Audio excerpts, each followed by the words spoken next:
नमस्कार दोस्तों, Bhuvika story world में आप सबका स्वागत है। आज की हमारी कहानी है पॉकेट मनी। राहुल 8वीं में पढ़ने वाला एक साधारण मध्यम वर्गीय परिवार का लड़का था। उसके पापा एक छोटे से दफ्तर में काम करते थे और उसकी मम्मी एक घरेलू महिला थी जो अक्सर बीमार ही रहती थी।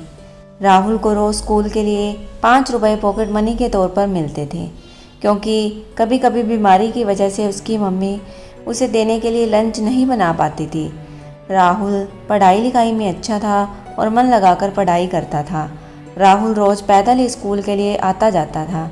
स्कूल से वापस आते हुए राहुल को रोज़ ही वो तमाशा लगा हुआ दिखाई देता जहाँ पर 2 भाई बहन तरह तरह का करतब दिखाते और बदले में 2-4 लोग उन्हें पैसे दे देते थे। इस तरह उन दोनों का गुजारा चल जाता था। राहुल रोज़ ही उनके करतबों को देखता और खुश होता था। उसे उन बच्चों के करतब बहुत अच्छे लगते थे। कभी कभी उसे लगता कि उसे भी 1-2 रुपये उन बच्चों को दे देने चाहिए, लेकिन वो फिर रहने देता। एक दिन जब राहुल स्कूल पहुंचा तो उसने देखा कि स्कूल के पास ही एक नई स्टेशनरी की दुकान खुली थी। सारे बच्चों ने उसी दुकान पर भीड़ लगा रखी थी।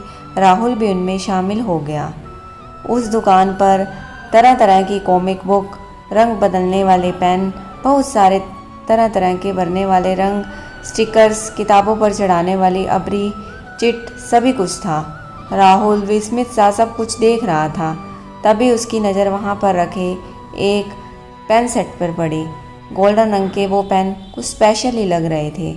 अगर ये पेन मुझे मिल जाते तो मेरी राइटिंग बहुत अच्छी हो जाएगी और सब लोग ये पेन देखकर कितने खुश होंगे, राहुल ने सोचते हुए कहा। ये कितने की हैं? राहुल ने पूछ लिया। 50 रुपये के, दुकान वाले ने जवाब दिया। राहुल ने अपनी जेब में पड़े सिक्कों को गिना।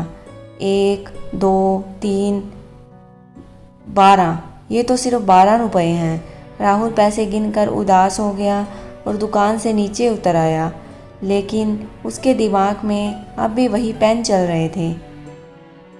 स्कूल में जब इंटरवल हुआ तो राहुल भी सभी बच्चों के साथ वहाँ आ गया, जहाँ पर तरह तरह के ठेले आ जाते थे।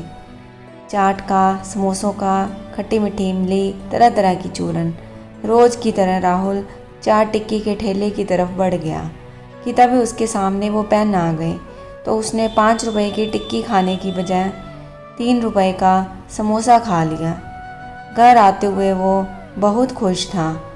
आज मैंने पूरे 2 रुपये बचाए हैं, राहुल ने खुद से कहा। वो दोनों बच्चे आज भी करतब दिखा रहे थे। राहुल कुछ देर उन्हें देखने लगा और फिर घर आ गया। घर पर भी राहुल उन पैसों का ही हिसाब लगाता रहा। सुबह 12 रुपये थे, आज वाले 2 रुपये मिलाकर पूरे 14 रुपये हो गए। अगर मैं ऐसे ही पैसे जोड़ता रहूँगा तो इस महीने के आखिर तक मेरे पास पूरे 50 रुपये हो जाएंगे और मैं वो पेन सेट ले लूँगा। राहुल ये सोचकर खुश होता रहता। रात को सपने में भी राहुल को यही सब दिखाई देता कि उसके पास वो पेन है और वो लिखता चला जा रहा है और स्कूल में सब उसकी राइटिंग पर शाबाशी दे रहे हैं। दिन गुजरते रहे और राहुल पैसे जोड़ता रहा। आज जब उसने हिसाब लगाया तो उसके पास 50 रुपये में बस 2 रुपये ही कम रह गए थे। वो दौड़कर उस दुकान पर गया और उस पेन सेट को देखकर इस बात की तसल्ली कर ली कि वो पेन सेट अभी बिका नहीं है। बस अब 2 रुपये कल के बचाकर मैं वो पेन सेट ले लूँगा। ये सोचकर राहुल के चेहरे पर मुस्कान दौड़ आई। वो फिर घर आता हुआ वहाँ पर आया जहाँ पर वो बच्चे करतब दिखाते थे, लेकिन आज भी वहाँ कोई नहीं था। अजीब बात है, वो दोनों 3 दिन से नहीं दिखाई दे रहे हैं, राहुल ने सोचा। और फिर उससे रहा नहीं गया तो उसने वहीं पास वाली दुकान से उनके बारे में पूछ लिया। तो उसे पता चला कि थोड़ी सी दूर पर ही जो पुल है, वो दोनों बच्चे उसी पुल के नीचे रहते हैं। ये सुनकर राहुल उस पुल के पास आ गया। उसने उन दोनों बच्चों को वहीं पाया। तुम अपना करतब क्यों नहीं दिखा रहे हो? राहुल ने उनके पास आकर पूछा। भाई जी, मेरी बहन बहुत बीमार है, लड़के ने उदास होकर कहा। तो तुम उसे डॉक्टर के पास क्यों नहीं जाते? राहुल ने पूछा। राहुल की बात सुनकर उस लड़की के चेहरे पर निराशा भरी मुस्कान आ गई। भाई जी, हमें इतने पैसे ही कहाँ मिलते हैं, जो मिलते हैं उससे या तो अपना पेट भर लें या फिर दवाई कर लें, उस लड़के ने कहा। उसकी बात सुनकर राहुल कुछ नहीं बोला और फिर वहाँ से चुपचाप आने लगा और फिर कुछ दूर जाकर रुक गया। अगर मैं अपने पैसों से डॉक्टर को दिखा दूँ तो, लेकिन फिर वो पेन सेट के लिए फिर से पैसे जोड़ने पड़ेंगे और क्या पता तब तक वो पेन सेट बिक भी जाए। लेकिन उसकी बहन कितनी बीमार है। राहुल की समझ नहीं आ रहा था कि वो क्या करे। एक तरफ वो पेन सेट था और दूसरी तरफ वो बीमार लड़की। फिर कुछ सोचकर राहुल ने अपना बैग खोला और उसमें किताब के बीच में छुपाए हुए पैसों को कुछ देर देखता रहा और फिर एक फ़ैसला लेकर उसने वो सारे पैसे निकालकर बैग वापस बंद करके पहन लिया। कुछ देर के लिए उसकी आंखों के सामने वही पेन सेट आ गया, लेकिन राहुल फिर उन दोनों बच्चों के पास वापस आ गया। चलो तुम्हारी बहन को डॉक्टर के पास ले चलते हैं, राहुल ने कहा। लेकिन पैसे? उस लड़के ने पूछा। फिक्र मत करो, मेरे पास हैं, राहुल ने कहा। दोनों फिर उस लड़की को डॉक्टर के यहाँ ले गए। डॉक्टर ने उस लड़की को देखकर कुछ दवाएं दी और कुछ पैसों से राहुल ने उन दोनों के लिए खाने का सामान ले लिया।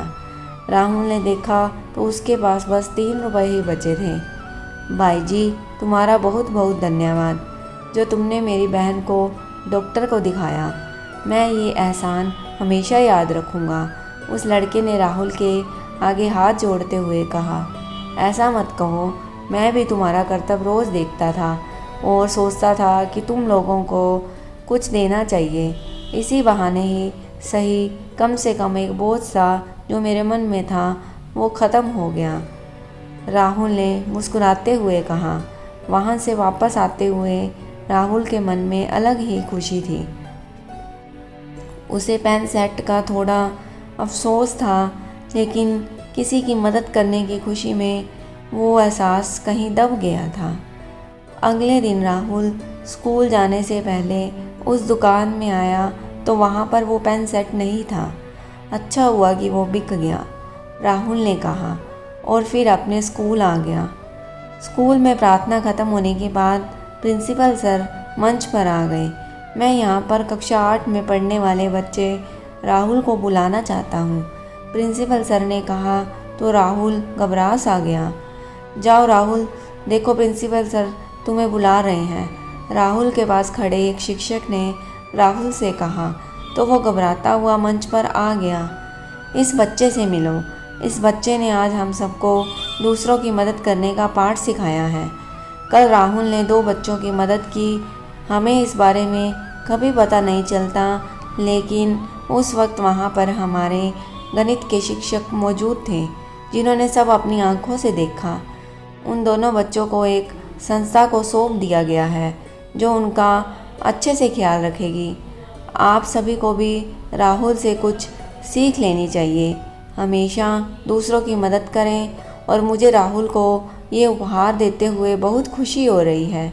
ये कहकर प्रिंसिपल सर ने राहुल को एक उपहार दिया जिसमें वही पेन का सेट था जिसके लिए वो रोज़ अपनी पॉकेट मनी बचा रहा था। राहुल के उस पेन सेट को देखकर आंसू आ गए। सब बच्चे खड़े होकर उसके लिए तालियां बजा रहे थे। दोस्तों, मेरी ये कहानी आप सबको कैसी लगी कमेंट सेक्शन में कमेंट कीजिए। कहानी को लाइक एंड शेयर ज़रूर कीजिए और चैनल पर नए हैं तो चैनल को सब्सक्राइब करना न भूलिएगा। धन्यवाद।